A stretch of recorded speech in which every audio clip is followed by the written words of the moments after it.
Hey guys, this is Deepak and you are watching extreme moto adventure. और आज इस video में मैं आपको दिखाने वाला हूँ केरला के कुछ ड्रोन शॉट्स जो कि मैंने जस्ट बिफोर जो त्रासदी हुई है, अभी फ्लड आया था, बहुत बड़ा फ्लड आया था, बहुत बड़ी त्रासदी हुई थी केरला में।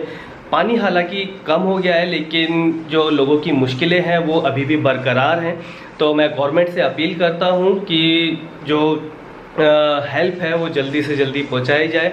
वैसे गवर्नमेंट काफ़ी अच्छा कर रही है वहाँ पर, लेकिन इस वीडियो में मैं आपको दिखाना चाहता हूँ कि मैंने वहाँ पर क्या शूट किया, क्योंकि जिस दिन ऑरेंज अलर्ट था सेम डे मैं वहाँ से निकला हूँ। 3 बजे के आसपास गेट खोले हैं और 1:30 बजे मैं वहाँ से इडुक्की डैम से बाहर निकला हूँ। तो मैं काफ़ी लकी रहा कि मैं केरला में नहीं फंसा, ये तो भगवान की दुआ है।